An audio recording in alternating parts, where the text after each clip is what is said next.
Let's go! We're looking for our next championship head coach at LSU, and something really seismic happened this weekend in college football. And no, it's not our number one candidate, Lane Kiffin, beating us down. It was actually involving a loss. Now, look, it was pretty blatantly obvious. I mean, we're talking about someone that everyone views as an offensive mastermind, a guy that you guys keep telling me about is the next great head coach at LSU. Also, this past weekend, with a quarterback who wears the jersey number 14, they lost to a team that they should never lose to. So, of course, you guys probably all know who I'm talking about. Joe Brady. Yeah, that loss to the Giants, really 25-3. But that's what happens when Sam Darnold is your quarterback. By the way, I like Joe Brady a lot, just not for the next head coaching job. But anyway, that was a little bit of a misdirection there. The guy that we're obviously going to focus on today is James Franklin. I had him in my top 3, and I have to admit I did not do enough research as far as James Franklin's coaching record, and there's one stat to me that is a major red flag, and we'll get to that major red flag in just a second, and that is purely a coaching red flag, because there are some other things surrounding James Franklin that you would need to consider if you're Scott Woodward. Obviously, the Title IX issues that he had at Vanderbilt, and there's been some off-the-field stuff regarding a hazing incident that a Penn State player has sued with. And I'm not going to go too deep into either one of these cases, but obviously LSU's off-the-field stuff that they're going through right now. Do you really want to bring in someone that has that history to begin with? Obviously, of course, we brought that up in live streams involving James Franklin, but still, it is an important point to point out. And then, of course, keep in mind, James Franklin is a Pennsylvania guy, so he's at the premier job in Pennsylvania, which is obviously home to him, and for the most part, Penn State fans like him. So, you leave there to go to LSU or even USC, where the expectations are going to be way higher, and also these are two jobs that are away from home. Now, I understand that both of these jobs have a higher ceiling, but I just don't know if James Franklin would consider either one of those jobs to really be something that would be a destination job compared to where he is right now. Now, the thing that enamored me the most when I initially listed James Franklin, and I'm pretty familiar with him in my top 3, is that he won 9 games at Vanderbilt twice. There's no other way around it. That's one of the most impressive coaching feats ever in the SEC, especially at a lesser program. And let's be honest, there's no other way to shape or cut it. That's really, really good. That means that James Franklin is extremely talented.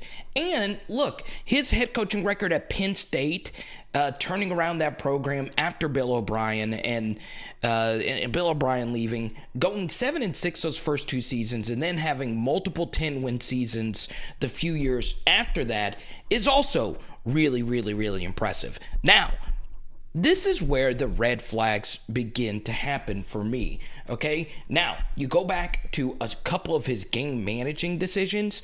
Let's be honest, the first thing, the Illinois loss is really, really bad. Brett Bielema has a not-so-talented team. Even Brett Bielema last week started calling out his own players about the talent deficiencies that they have.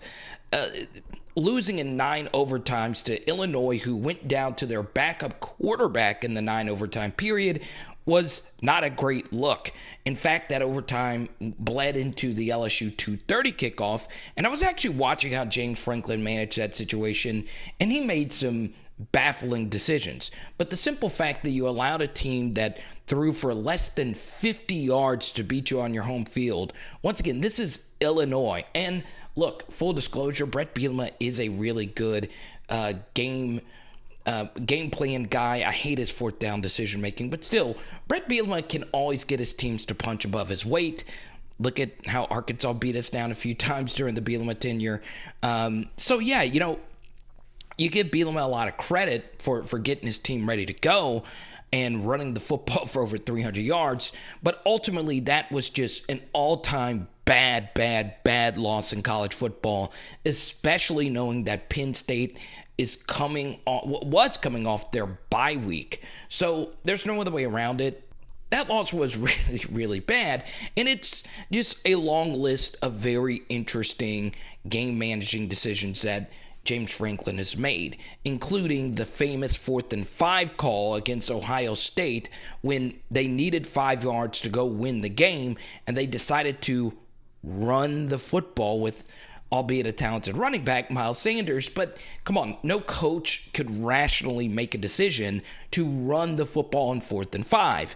And that is just one of many in-game coaching decisions that James Franklin mismanages. And I can't preach week to week how bad Ed Orgeron's game management has been and then tell you that James Franklin is the right guy for the job.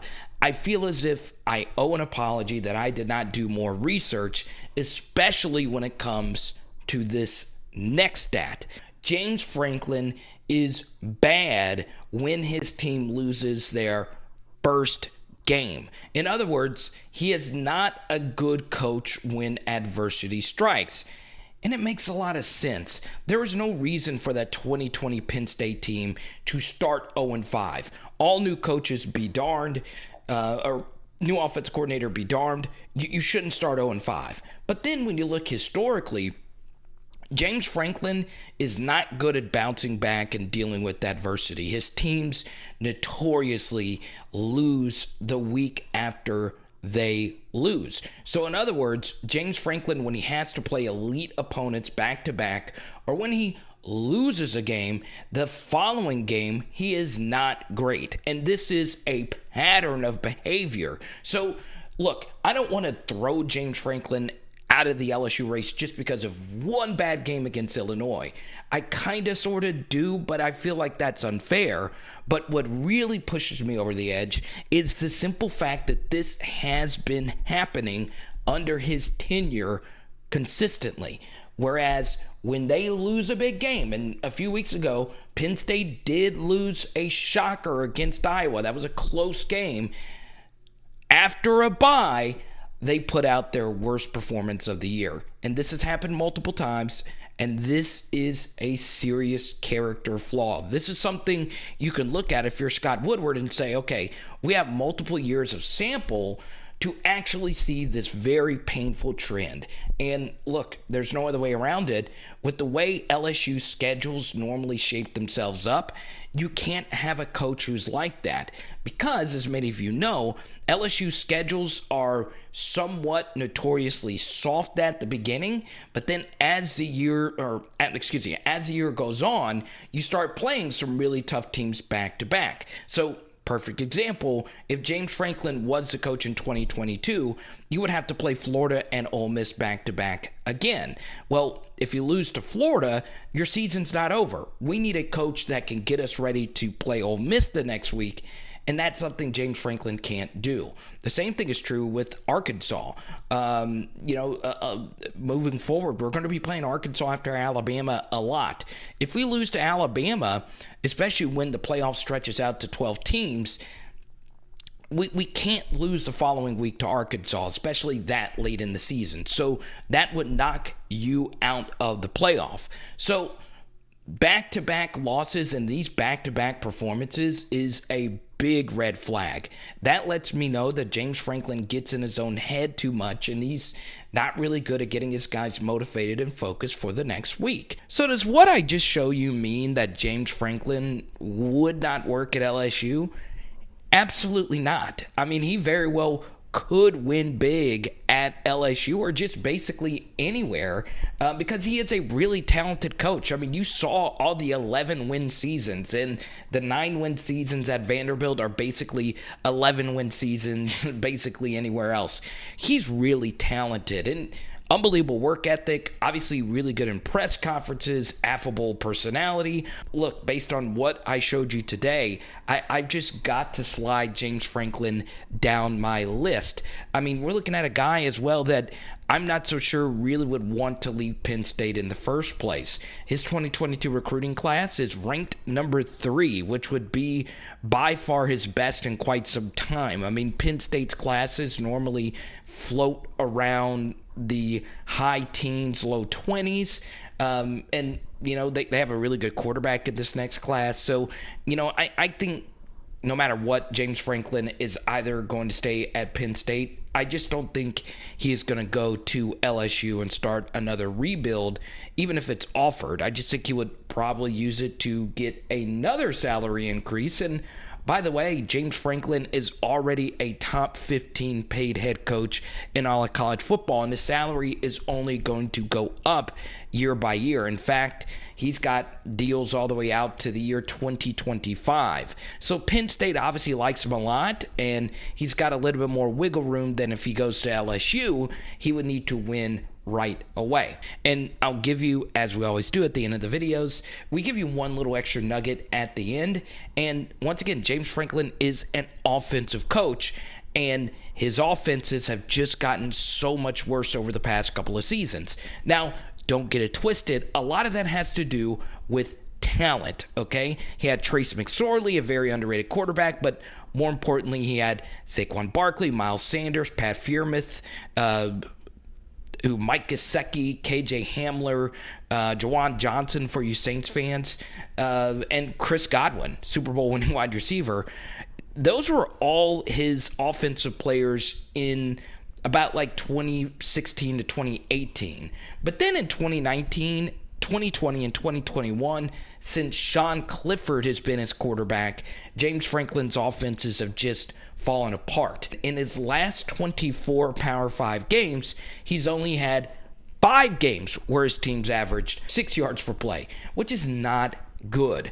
So understand that yards per play isn't the be-all, end-all, and 6 isn't just some magical number, but I feel it is a decent barometer because in the SEC, roughly 5-ish teams per year average 6 yards per play versus Power 5 competition. So let's do a little exercise, okay? How many times would you say over the past 4 years, so 2019, 2020, 2021, and let's throw in 2018, how many times would you, I'm looking at you, how many times would you guess LSU averaged at least 6 yards per play over the past 4 years? Now, before I give you the answer, just a quick programming note. I do have a serious dental surgery coming up on Wednesday morning. I don't know what the content schedule is actually going to look like over the next couple of days, but just bear in mind. And look, this video is a little bit shorter than normal, so don't worry. We have a full hour and a half long LSU versus Ole Miss film study that you can watch, and I'll link it down below. So the answer, over the past 4 years, LSU has only averaged 6 yards per play once, and that, of course, was the 2019 team.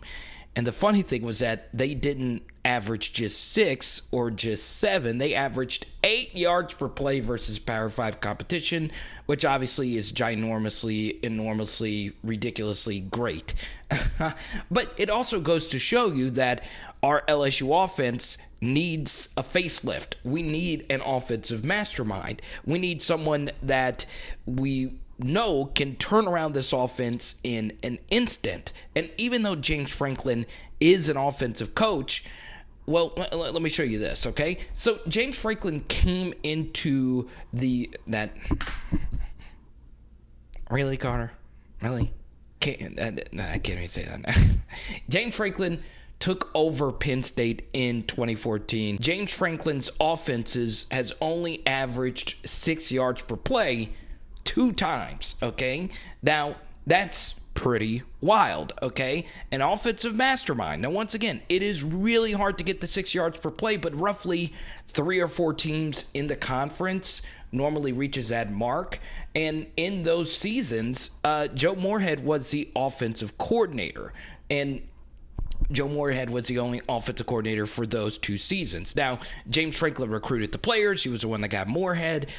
Once again, Moorhead, along with what I just said, really, he didn't have Joe Moorhead anymore, and his offense just hasn't really been the same.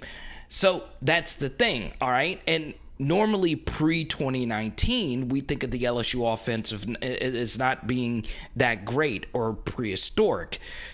But that's the problem, is since 2014, LSU's offenses has averaged 6 yards per play 4 times, okay? So even though LSU had all those offensive issues pre the Joe Brady, Steve Ensminger revamp in 2019, we were still able to average 6 yards per play, double the amount of time James Franklin did in a lesser conference with NFL offensive players in his offense pretty much every season.